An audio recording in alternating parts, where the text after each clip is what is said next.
Well, the virus has now killed more than 100 people in China, and new cases have been confirmed around the world. So you don't want to frighten the American public. France and South Korea have also got evacuation plans. But you need to prepare for and assume strongly warning Americans to avoid all non-essential travel to China. That this is going to be a real serious problem. France, Australia, Canada, the US, Singapore, Cambodia, Vietnam, the list goes on. Health officials are investigating more than 100 possible cases in the US. Germany, a man has contracted the virus. The epidemic is a demon, and we cannot let this demon hide. Japan, where a bus driver contracted the virus. Coronavirus has killed more than 100 people there and infected more than 4,500. We have to prepare for the worst, always, because if you don't and the worst happens... War Room Pandemic. Here's your host, Stephen K. Bannon. You're in the War Room. You're in the War Room. Tuesday, June the 9th, the year of our Lord 2020. Got Jack Maxey, Greg Manns, Raheem Kassam, Stephen K. Bannon joining us down the line here on America's Voice.News, on Newsmax TV, on the John Fredericks Radio Network, on FM 99.1 and 103.9 in Chicago, and of course, thanks to our great partners, blown through the CCP's firewall in China, thanks to G News, GTV, subtitled in Mandarin. We've got a lot to go through today, as well as great guests this morning. I want to start us off with Steve.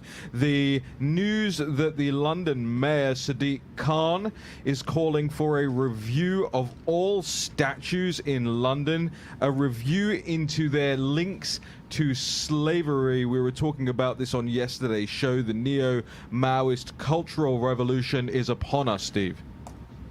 Yeah, listen, I want to go back to this thing. We got tremendous audience feedback and feedback from other people around the world about this topic yesterday, and I want to continue on this, is that about tradition, about family, and about a nation's history and a nation's journey. I think we go back, and I hope the AVN guys, by the way, the show's just been terrific with both AVN doing it live with the John Fredericks Radio Network, our production partners, and also later at night on Newsmax. But Raheem, it was so shocking to see Abraham Lincoln, Winston Churchill, and Mahatma Gandhi with their statues vandalized and basically torched, besides the sent-off.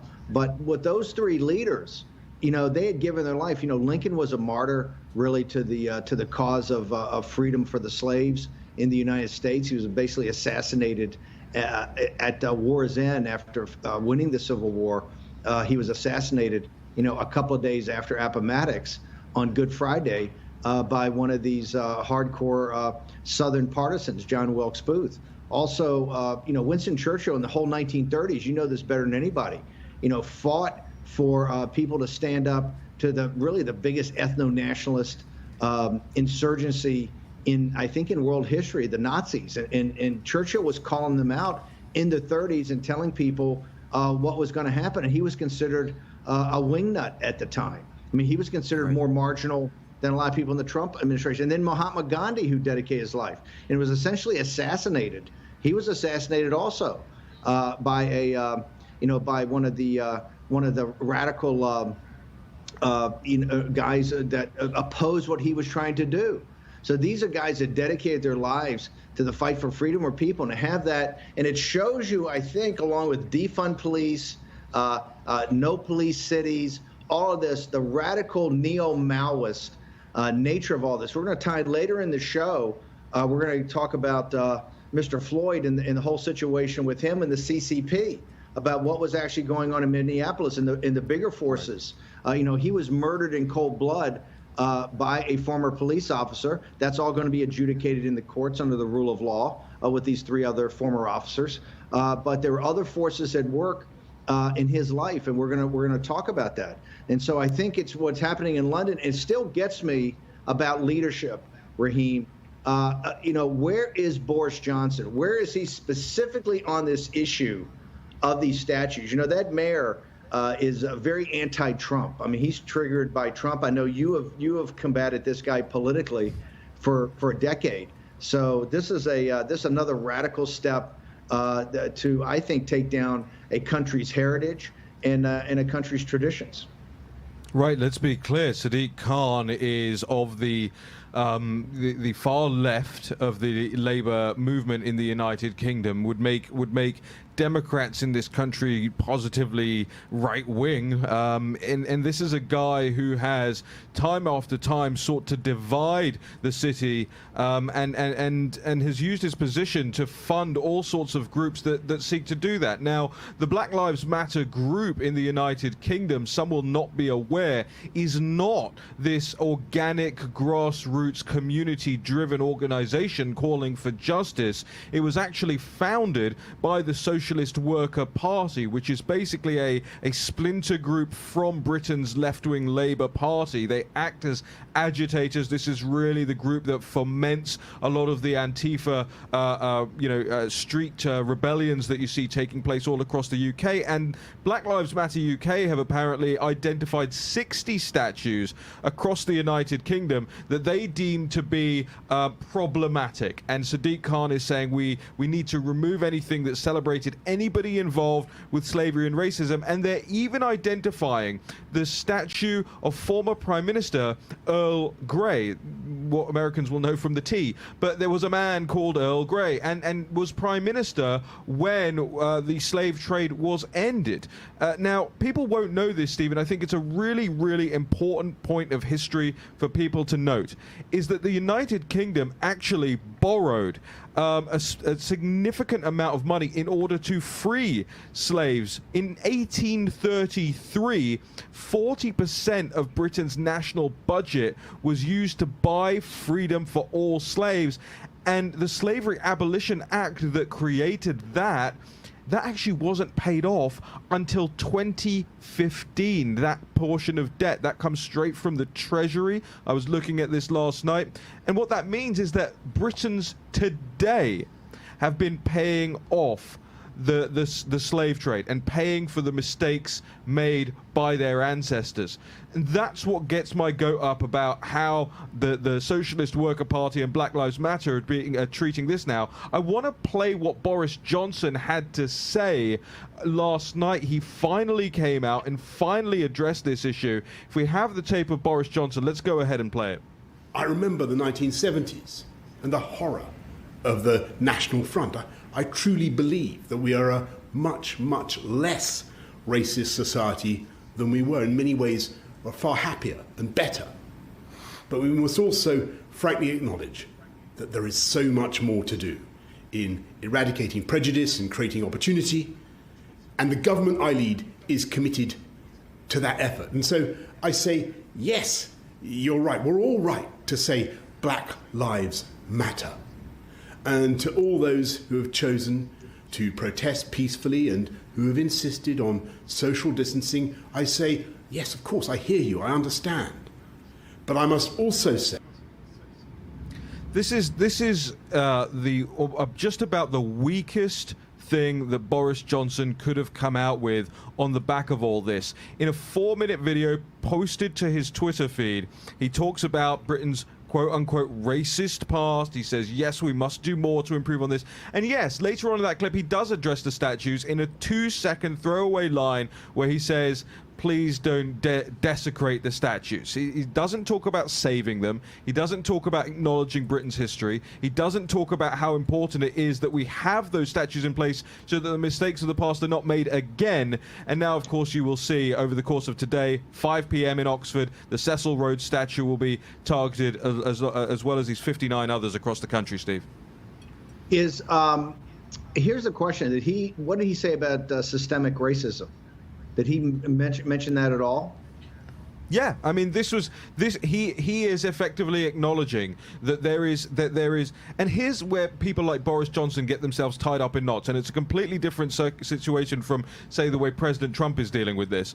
Boris Johnson will say, yes, there is racism, yes, we need to address it, yes, there are all these things in society that we still need to deal with, and yet his government will also at the same time be putting out a line that says, no, we don't believe it is intrinsic and systemic within Britain.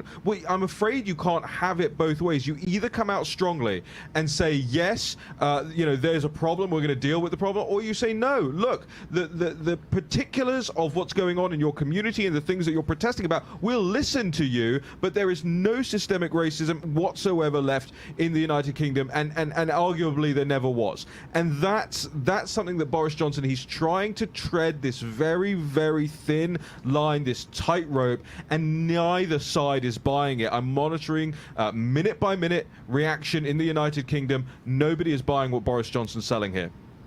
If you remember, ladies and gentlemen, 2016, and we said this from day one, it's one of the reasons that Raheem was recruited to come and run the war room. The Brexit vote in June of 2016 and the Trump election in November of 16 are inextricably linked. The same kind of forces were driving this of economic nationalism versus globalization and managed decline by the elites of these great countries. And you saw this spring up all throughout Europe. That's why this revolt by the hardcore cultural Marxist, neo-Maoist left is also organized and coordinated and feeds off each other. This is why what's happening in the United Kingdom is absolutely essential to what's happening here in the United States. Raheem, here's a question. You've been at the forefront of looking at this merger of kind of radical Islam, cultural Marxism, these other forces. The Socialist Workers' Party over there is one of the more radical political entities. I mean, people have to start to understand this is we have not solved the problems of the 20th century. There's still one last Marxist dictatorship by the CCP in China. But also this is kind of spread. There's still this cultural Marxism that is spread throughout the world. And Jeremy Corbyn's is the reason he's not prime minister. I think the people of the United Kingdom rejected it pretty significantly. But how is it coming back in your mind right now, Raheem, through the Socialist Workers' Party and these other aspects of this? It's really a cultural. They're affronting the culture, correct?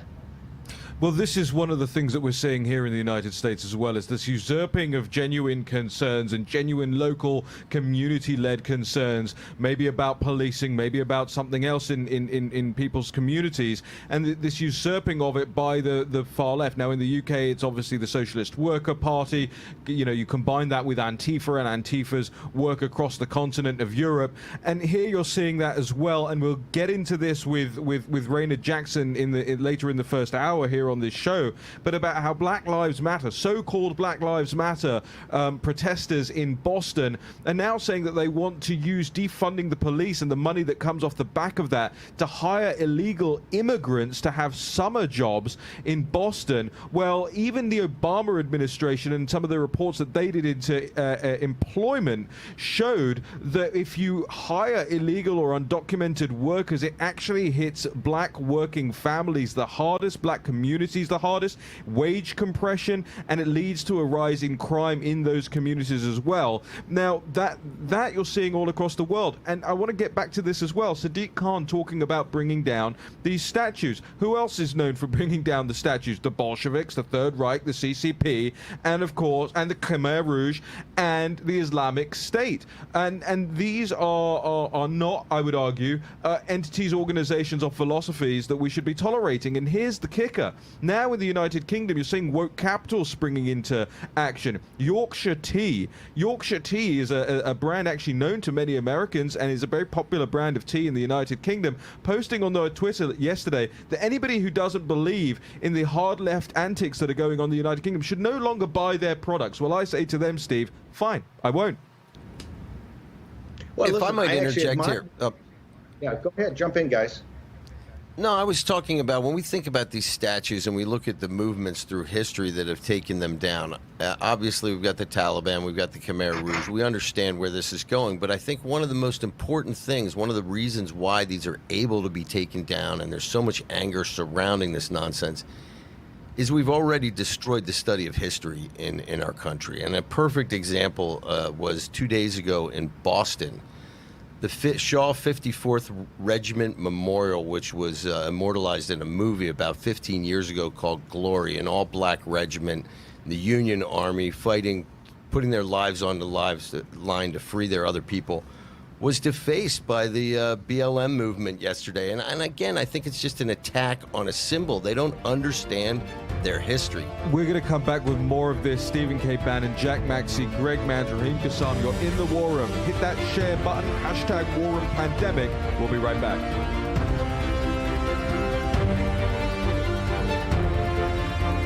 The hottest new razor is taking the men's grooming world by storm.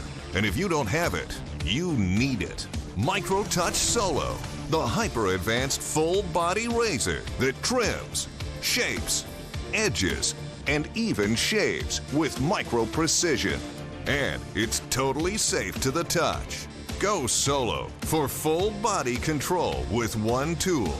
No nicks, bumps, or ingrown hairs. Edge beards and goatees with one touch. Clean your neck, barber shop perfect. And check this out. Snap on the guide to tame growth and perfectly shape your full beard. And keep new growth stubble trimmed exactly to your style. And look, the Solo Full Body Groomer trims precisely the length of hair you want. Snap off the guide and remove unwanted hair anywhere in seconds. What makes Solo different than your ordinary razor? Dual-sided German stainless steel blade. Shave up or down at 200 microstrokes per second. The Ultra Flex pivoting head contours perfectly to you for precise results. 3 custom grooming guides for control of exact length and shape. And a built-in LED light so you never miss a spot. Solo is so precise, you need no creams, no soaps, and no water. Ditch the old man clippers and toss the scissors. You've got to go solo. Call 1-800-709-9777 or go online at microtouchsolo.com and get yours now for only $19.99. Complete with German stainless steel blade, pivoting head, built-in spotlight, and 3 custom grooming guides. Everything you see here for just $19.99. The all-new MicroTouch Solo Full Body Groomer. The one tool that does it all. What kind of world do you want to live in? I want people to wear what they want. I want to bring pride back to our communities. I want us to be free to talk about mental health. I want humanity to reconnect with nature. I want sustainable to be the solution, not the alternative. Make the world you want. You've got the power, we've got the tools. And now, take your online presence to the next level with the new GoDaddy Websites Plus marketing. I'm Doug Hirsch. You may already know that GoodRx can help you save up to 80% on your prescriptions. Unfortunately, many Americans can't get to a doctor right now. The good news is that for many health issues, you can see a doctor online. It's easy. Just go to GoodRx.com, and with a few clicks, you'll be treated by a licensed medical professional, all from the comfort of your own home. Visits are confidential and affordable. Need a prescription? Your doctor can send it to your pharmacy or have it mailed to you. Get the healthcare you deserve at GoodRx.com. War Room Pandemic with Stephen K. Bannon. The epidemic is a demon, and we cannot let this demon hide. War Room Pandemic. Here's your host, Stephen K. Bannon. One of the things that often happens in chaotic times is new voices rise to the forefront, and people that make extraordinary interventions. And we saw one of these on social media in the last couple of days.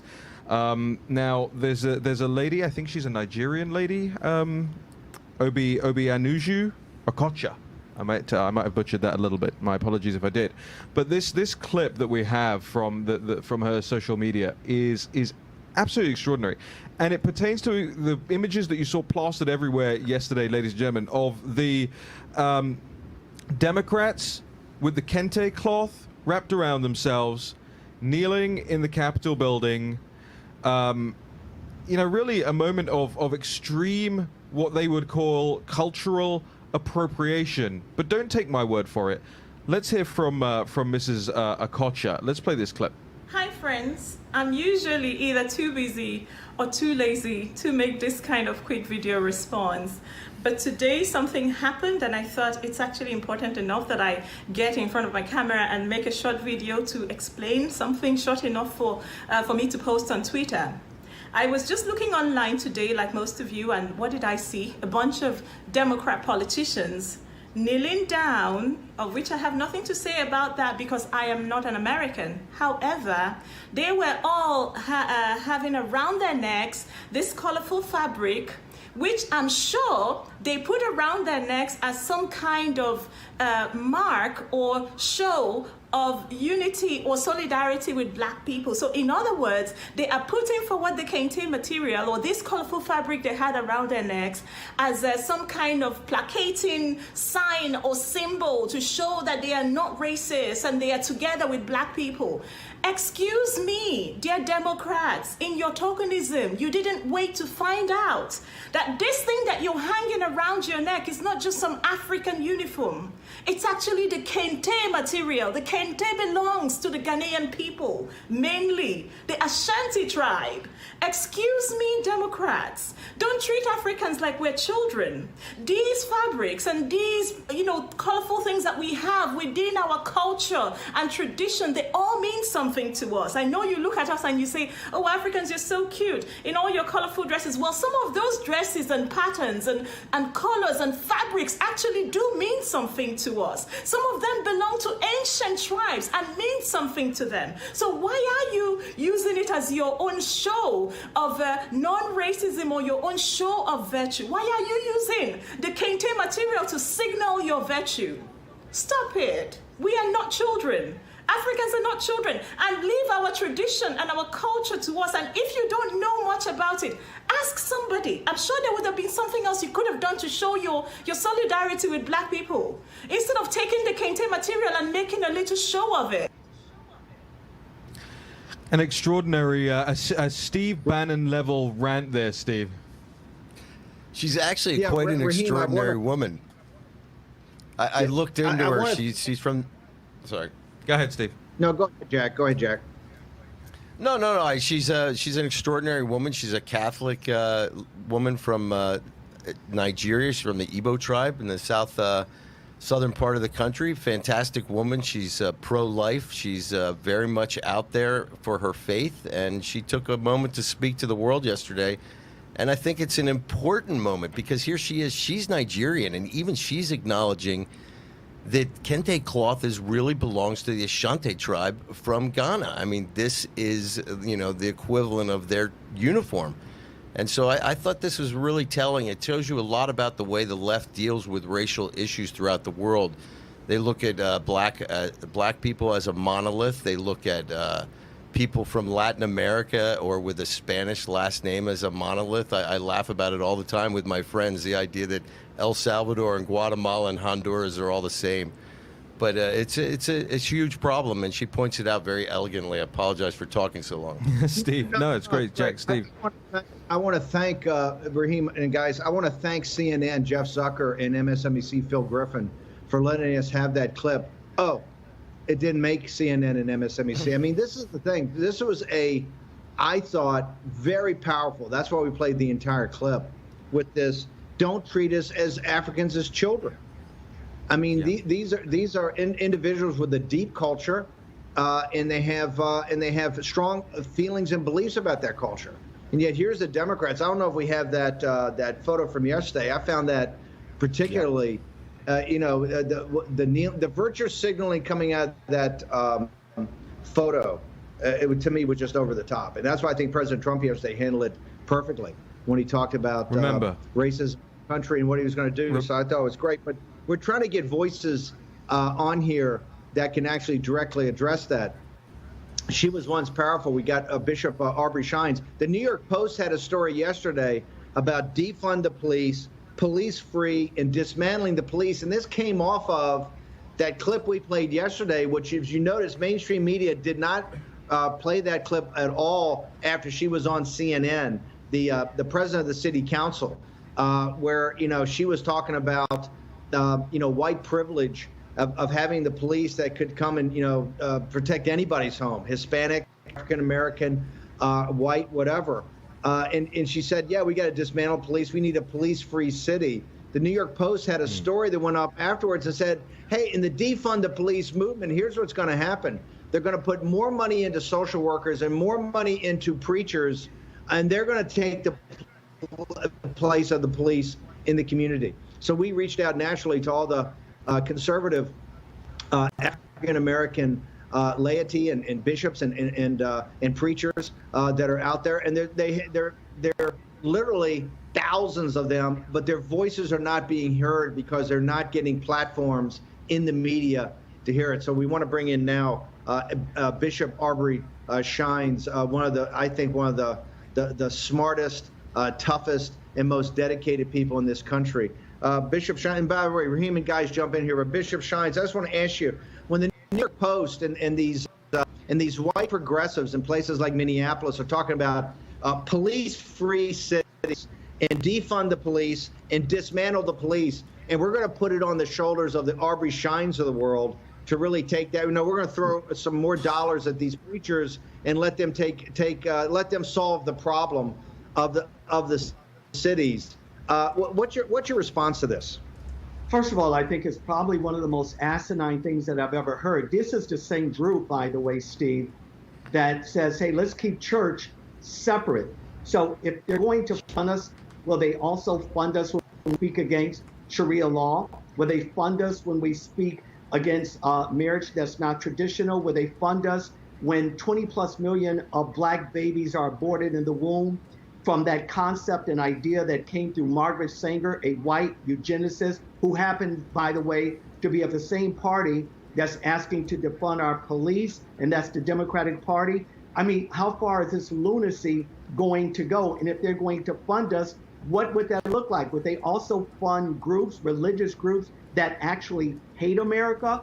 I think the whole idea of this type of what I call socialist communist behavior, we have to eradicate it. America is the best place to date. If one doesn't believe it, get a passport, travel, and I think you will come back and concur that while there may be some problems, we do not have systemic problems with our men and women that put on that blue police uniform. And again, just very quickly, let's not forget, when we had the uprising in Maryland a few years ago, and the police began to kind of back away because they felt, look, everything we're doing, we're being scrutinized, and not scrutinized in a justifiable way, but in a way that's not justifiable. Guess what happened in Baltimore? Crime shot up. Why?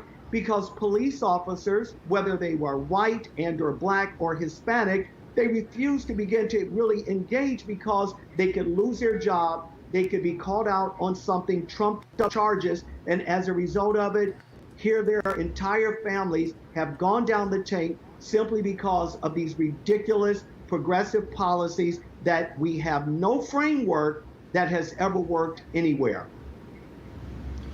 Bishop Shines, and by the way, can you stay over, Raheem? You're running the clock here, but I'd like the Bishop to stay over at least. Just real quick, and I don't know how much time we got left in this segment, but Bishop, what is your response to Black Lives Matter? I mean, if you had to put forward a program, and we got time in the next segment to go through it too, walk America through what you would say if you, Bishop Aubrey Shines and others, all your co-workers and these other preachers you work with, these men of the cloth, men and women of the cloth, what would they say is the solution? Tell me what your program is. Well, the program would be simple. When a black father stays in the home and takes care of his children, here's the bottom line to all the Black Lives Matters movement that is buying into this garbage.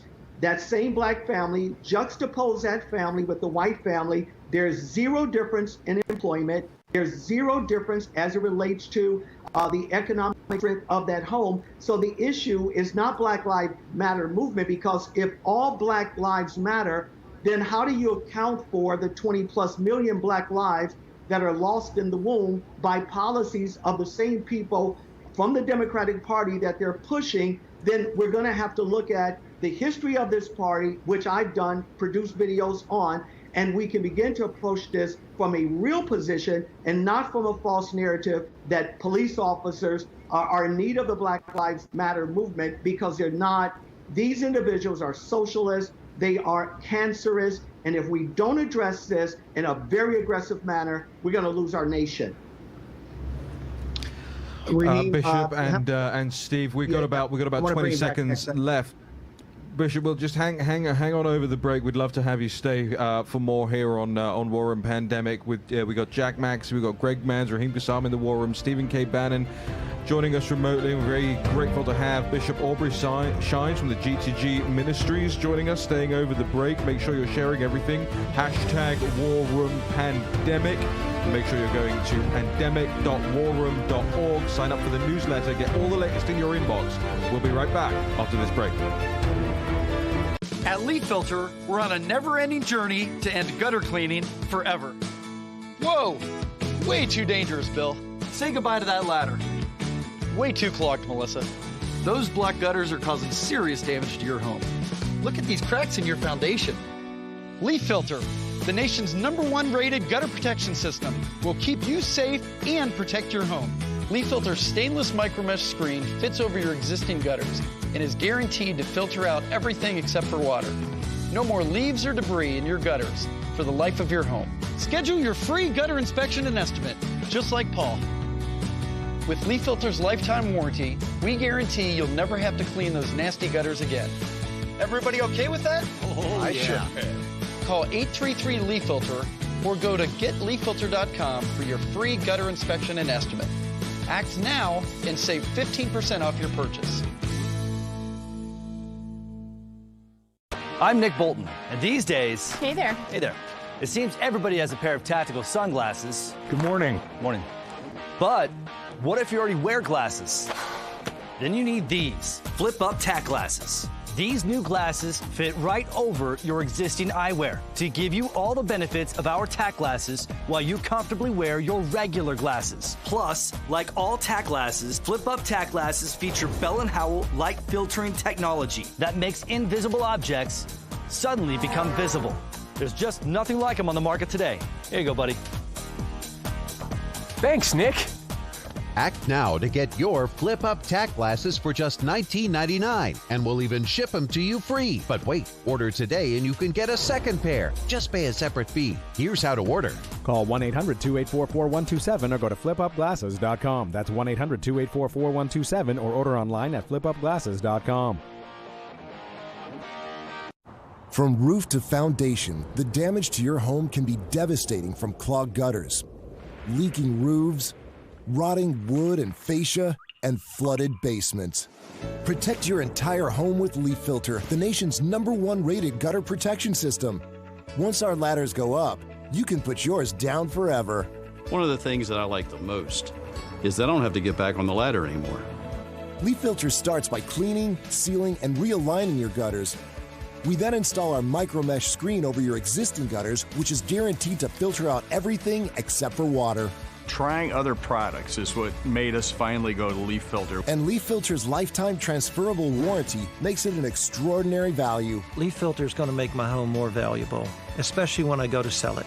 Call 833-LEAF-FILTER or go to getleaffilter.com for your free gutter inspection and estimate.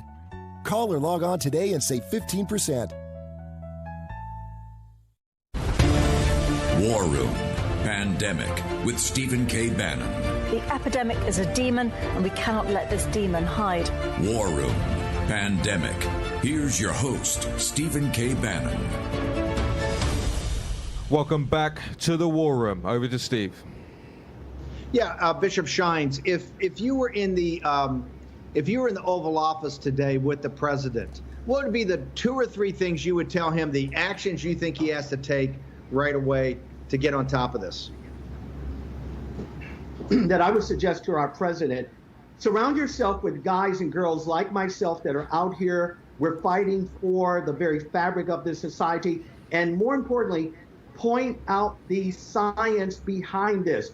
Show America, because the news media will not do this. Show America the statistics. He can put it on a board, something so simple, and say, here are the facts. When black men don't take care of their black children, here are the stats. 81% of those kids are going to go to jail. 79.4% are not going to get educated. And guess what? That same percentile, they're going to repeat the same cycle all over again. Have a very honest conversation about it, because the policies that this president has set in, it's not just impacting the black community, it's impacting all of us, Steve, and we're all benefiting from great policies that this great president is putting forth. But he must have an open, honest dialogue. And just as important, please, Mr. President, surround yourself with leaders that are not afraid, that have supported you, that have been there for you, that have spoken on your behalf and on the behalf of this country. And I think if he does that, it'll kill the narrative of these individuals like Don Lemon and Tapper and Como that do not represent any blacks in America as it relates to those of us who love America and choose not to see America hyphenated by one's ethnicity. Bishop, right before I let you go, and we may have lost Stephen Cannon there. Just do we still have the bishop? I'm still here, gentlemen. I think we Bishop, this is Jack Maxey. I have a sure. Let's kill the connection with Steve and reset that real quick. Jack, in the meantime, with the bishop. Yeah, Bishop, I have a question. You know, one of the things that you're pointing out about fatherless families, this is really a problem that crosses all racial boundaries. I mean, we're watching all ethnicities in America fall down that same path. So this is really a message that all Americans should hear about, because it affects all Americans in a similar fashion to the way it has affected the black community. The other thing I wanted you to touch upon. Go ahead. Yeah, I mean, you're on top of that, Jack. Remember Senator Moynihan, if you go back and study a report that he did, no one really wanted to hear it because it's a few decades old. He, being a Democrat, by the way, he warned America that if we didn't really rise to this challenge and really begin to address this issue, it wasn't going to just be the black nucleus, it was going to be the white nucleus, et cetera, et cetera, et cetera. So we're dealing with a morality that's much deeper than an individual can legislate. However, if we begin to have an honest dialogue about these type of things, then we won't see the type of hypocrisy that comes from the Democratic Party. For instance, when a Hillary Clinton would go out and in order for her to identify with blacks, she says, I bring hot sauce with me, implying that all blacks, I guess, like chicken with hot sauce. Or when others go out, like Kamala Harris and others, they change the cadence, the tonation of their voice. In other way, they can sound like the inner city blacks. Number one, what type of bigotry is that no one will call this type of behavior out as what it is? And it is bigotry. So when we look, Jack, at our nation, we got to stop just seeing the black and the white. We are Americans. And if we're going to be real Americans, we must unite as Americans, address the same issue, because the reality, Jack, is that if it affects one ethnicity, my friend, it is going to affect all of us. We got to deal with this issue, but we got to have honest dialogue if we're going to do it. Well, Bishop Aubrey-Shines, we're really grateful for you joining us and staying over for 2 segments today. Bishop, just tell the audience where they can find more from you and from G2G Ministries, please. Hey, listen, come out to aubreyshines.com and or go out to our Facebook at Bishop Aubrey Shines. You'll find me out there. We're constantly producing videos on cultural issues. It won't be a preaching type of moment, except preaching in the sense of we are Americans and we better return back to our Judeo-Christian principles if we're going to keep this country the way that God, I believe, would have it to be shown for it. Bishop Jack Maxey, one quick thing, because we have you, a man of the cloth. Would you give our audience a prayer for America, just for all that we're going through? Would love to. I just ask God, the God of this creation, the God of this nation, we depended on you hundreds of years ago to help us.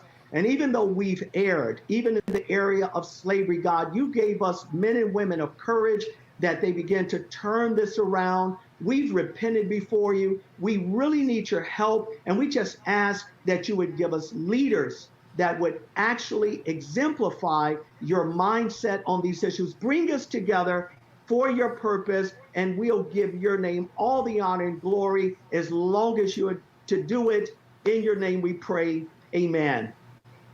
Amen. Amen. Thank you, Bishop. Thank you, Bishop Aubrey-Shines there from G2G Ministries. Make sure you're following the Bishop all across social media and all of their content.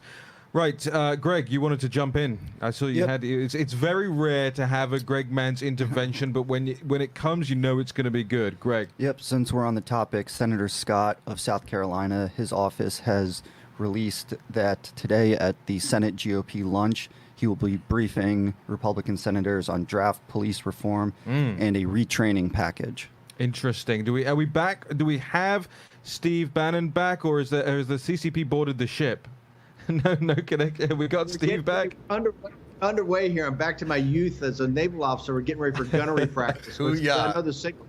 Can I say one thing though? And it's not just for the simple reason that the signal dropped and I was not on, but I think that's the most powerful segment in the history of the war room, and it was just fantastic. But for the American people, there are literally tens of thousands of voices out there of people like Bishop Aubrey Shines, and we're going to make it an effort of ours to provide them a platform. So, and Jack, I thought that was inspired at the end to ask for a prayer. Just incredibly moving. One thing I want to get to, and Greg, guys, jump in here. The Democrats did put up a policing bill yesterday, and it looks like that's going to be something in the discussion. I'm glad that Tim Scott's taken some leadership. We need to see some leadership to back President Trump. We need to see guys on Capitol Hill coming up with ideas. You just can't always be in reaction to things. I'd like to get you, before we turn to Mr. Floyd, it's his day of his funeral, I believe today down in Houston. I'd like to get your sense, guys, of the Democratic bill. Are we just always on defense because our leaders are not listening to the Aubrey Shines and getting ahead of these problems? Yeah, I think that's right. I mean, and it's good to hear that there are Republicans who have presentations and thoughts to bring to the table very quickly. Usually, it takes a lot longer for this to happen. So I think that can only be a good thing. But yes, I mean, here's the thing: when this first started, Steve, as well as I do, that the Democrats never miss an opportunity to capitalize on chaos. And when this whole thing first started, there was a working group down there in the basement of the Capitol somewhere, immediately getting to work on something that they could have to offer this week, and I suppose we'll see it debated and taking more precedence this week, but I'm not actually sure that this is going to work out in their favor, because as many are noting right now, Joe Biden is trying to have it both ways. He is trying to say, I'm not in favor of defunding the police, but he won't overtly come out and say, I'm against the movement calling for the defunding of the police. They're wrong-headed. This thing is, they're coming at this from the wrong angle. He's trying to stand in the middle of the road, and I'll keep saying it, I'll say it again. What did Margaret Thatcher say about standing in the middle of the road? You get knocked from both sides, Steve. Oh, I don't think he's really standing in the middle of the road, Raheem. I think it's just lip service. He owns the defund the police free, and the dismantle the police. I think he owns this, and people are going to make a decision whether you want some semblance of social order or whether you stand with Joe Biden and others that want to basically have police-free cities. You just heard Bishop Shines. Remember, they're volunteering the Bishop Shines of the world to be at the front, at the leading edge of this. This was the story in the New York Post about what defund the police means. It's social workers and the clergy that are going to be the front line. And Bishop Shines is telling you right there, it's ridiculous on the face of it. Yes. It's absurd. One thing I want to go, but I do think the Republicans, why do we have to wait till Nancy Pelosi comes out with an 800-page bill on policing? The Republicans, to me, although they're in the minority, I understand they can't drive legislation. Plan beats no plan, and I think people got to be a lot more aggressive in supporting the president and coming up with ideas and these concepts. And right now, to me, the guys on Capitol Hill just seem like they're totally reactive. So I want to pivot, though. We got a few minutes in this segment. Is talk about it's his funeral today in Houston. But one of the things, Mr. Floyd was murdered in cold blood, by these former police officers. That's all going to be adjudicated in the legal system.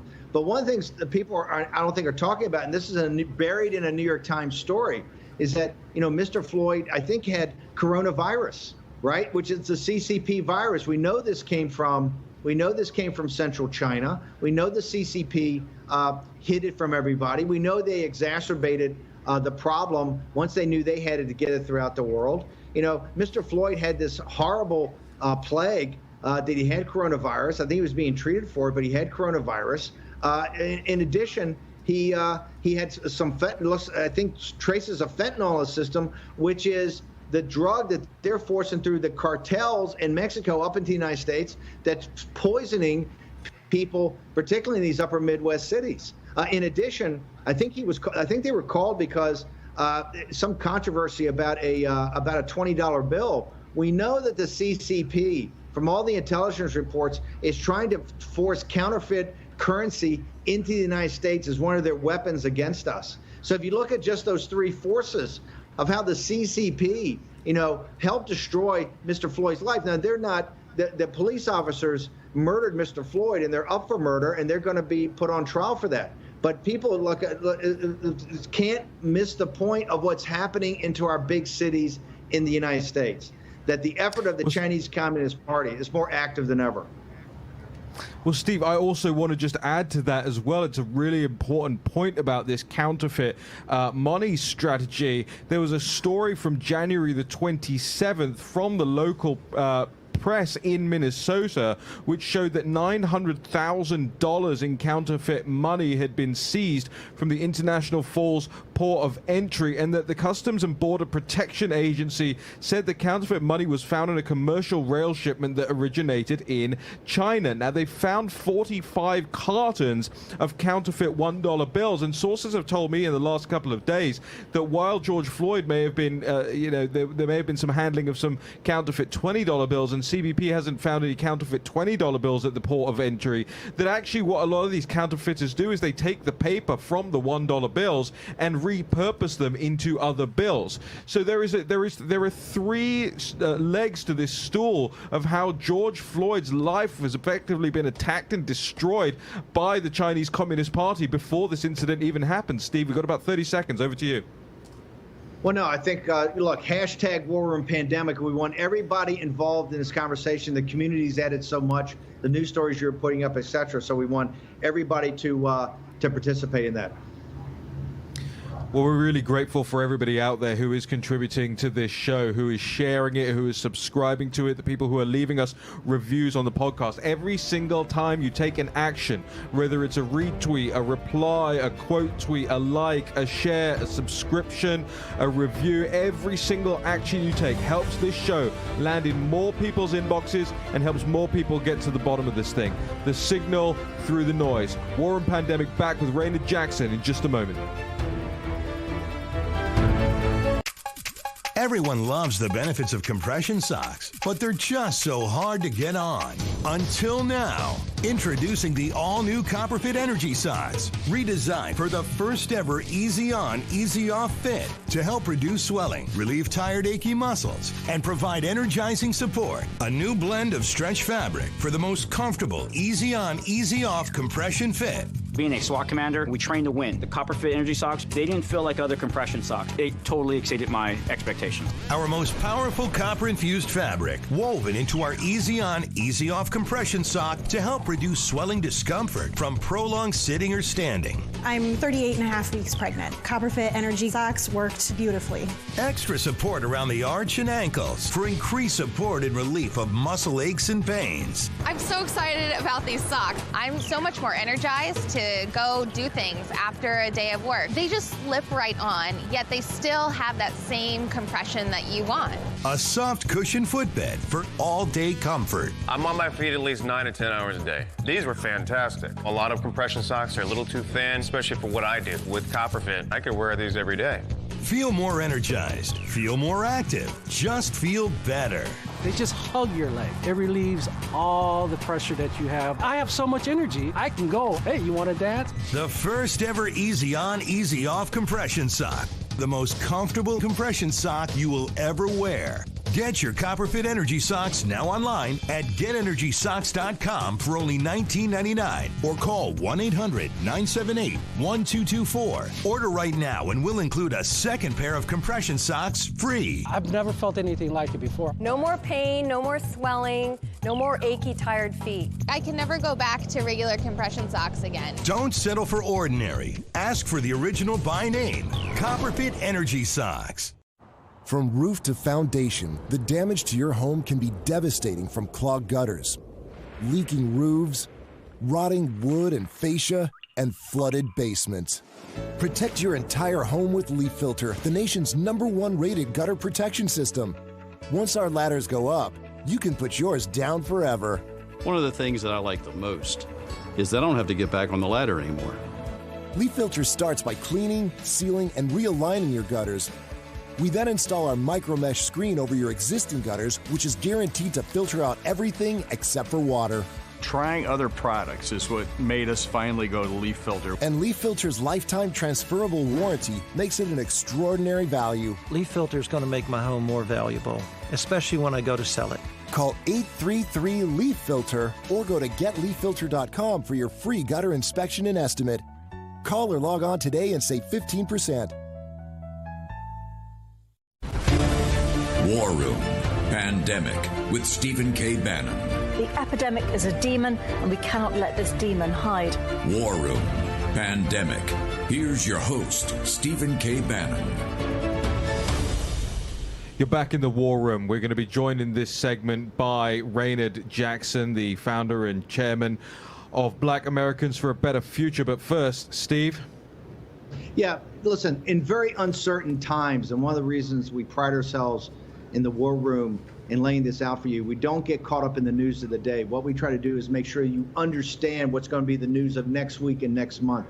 We're very proud of our track record. In these uncertain times, we're very honored to be sponsored by NetSuite by Oracle. Go to netsuite.com/Bannon and get right away the 7 steps you should be taking if you're an entrepreneur. Remember, this software package is the entrepreneur software package. Over 20,000 companies today use it. It's on the Oracle platform, which is the most significant in all cloud computing. So if you want to be a successful entrepreneur, you need to know how to mitigate risk and how to use every tool at your disposal. And in doing that, you need NetSuite by Oracle. With that, I want to turn it back over to Raheem and one of the best entrepreneurs I know, Mr. Raynard Jackson. Thank you, Steve. Raynard, you have the lead story at the National Pulse right now, the exclusive. Black Lives Matter Boston is saying the proposal to defund cops should also lead to a push to hire undocumented workers, illegal aliens, with that money that's been saved from defunding the police. Tell us a little bit more about this, and specifically what this would mean in practice for black communities in Boston. Raynard. Yeah, Raheem and Jack and Steve, it is so idiotic that in the midst of this violent rioting and crime wave, you want to defund and get rid of the police department? Are you crazy? And so not only do you want to get rid of the police department so that only the criminal element guys have weapons, but now you want to say, let's make sure we have an open pipeline of illegals coming across the border, many of whom are criminal, gang members from MS-13, et cetera. And so the liberal Democrats, especially members of the Congressional Black Caucus, they're complaining about the unemployment rate in the black community. So what is their solution? Hey, why don't we bring in more low and unskilled labor to compete with low and unskilled blacks in the Boston market so that we can have blacks and Latinos fighting each other with weapons they import from Mexico, and they kill innocent people. And since we have no police, then it becomes the Wild Wild West. That makes sense to me. So let's make that a part of our national platform, Democrats.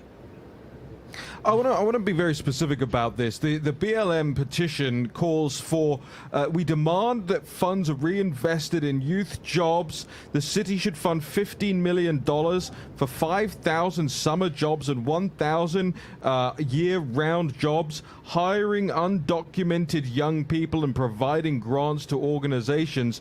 Raynard, correct me if I'm wrong, but even Barack Obama's Federal Commission on Civil Rights found that illegal immigration to the United States has tended to depress both wages and employment rates for low-skilled American citizens, a disproportionate number of whom are black men. Do these BLM protesters in Boston, how do you respond? I don't understand. If you think Black Lives Matter and you think black livelihoods matter, I don't understand how you could come out with this unless BLM is just a front for radical leftism. Oh, Raheem, you hit it right on the head. Basic economics says this: the more labor supply you have, the cheaper the wages are. That's just economics 101. So BLM Boston is saying we want to reward those in the country illegally at the expense of American citizens. Who in their right minds, Raheem, would advocate a policy like that? Oh, maybe a group like Black Lives Matter that's funded by a radical socialist like George Soros and other anti-American, anti-capitalistic groups. So their goal is, Raheem, is to weaken America and weaken capitalism. And they want to use the black community as the face of it, as a front. And how dare our elected black political officials, not only in Boston, but members of the Black Caucus, how dare they sell out the black community to George Soros? And I think there's an opportunity for conservatives, Raheem, to really connect with the black community on issues like this. This resonates within the black community. Trust me on that. This was what 2016 was all about. This was about what immigration in the UK was doing because of the EU membership, what was happening here in the United States, what was going to happen if you had the Trans-Pacific Trade Partnership, all of that about wage compression. The Bank of England at the time famously had to admit that this was going on, and it caused an uprising in ordinary workers across the UK and ordinary workers across the United States to stand up and say, actually, you know what? Enough is enough. You know, immigration is depressing our wages. It is causing all sorts of problems in our communities. And it's not all immigration, but it's the mass migration type of immigration that was pushed from the European Union, things like that. I want to know from you, Raynard Jackson, I want to throw it open as well to the guys in the room here. You know, you correct me if I'm wrong, but you say there's room here for a black conservative voice talking about this as well. It's very clear that BLM, the Socialist Worker Party in Britain, the hard left Antifa in the United States are targeting black communities like this. Where's the black Nigel Farage? That's the frustration with me, right? We are out here. We have the Herman Cains. We have the Bob Woodsons. We have the Niger Innises. We have black conservatives all over the country. But the conservatives, they want to promote buffoons like Candace Owens and Diamond and Silk. Let's get serious. There is an opening in the black community because, listen, black folks are not dumb, Raheem.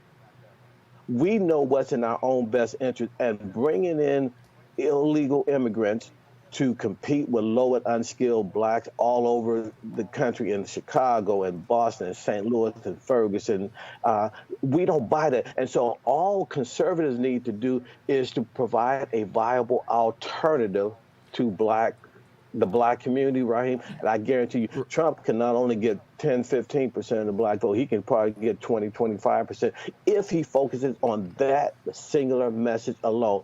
Illegal immigration is going to devastate the black community. Raynard, we're up against the hard break. Got 10 seconds. Just tell people where they can find out more about you and more about your organization. They can go to blackamericans4a betterfuture.org. BAFBFDC is my Twitter handle. And thank you guys for having me on your show. Thank you, Raynard Jackson. Make sure you're following all of Raynard's work. The lead story at thenationalpulse.com is this exclusive over Black Lives Matter in Boston, what it's doing. We're going to be back in just a moment. Stephen K. Bannon, Greg Mans, Jack Maxey, Raheem Kassam. Stick around. If you're watching on the live stream, hop on over to the next video. War and Pandemic returns. Pain, swelling, stiffness. When your hands hurt, you can't function. Until now. Introducing the new CopperFit compression gloves with Sure Grip technology to give you more power, more control, and more agility than ever. Our most advanced copper-infused compression fabric woven into an ultra-lightweight performance glove that fits like a second skin to support relief and recovery of sore muscles and painful joint stiffness. And new Sure Grip bands built in to provide a strong, non-slip grip for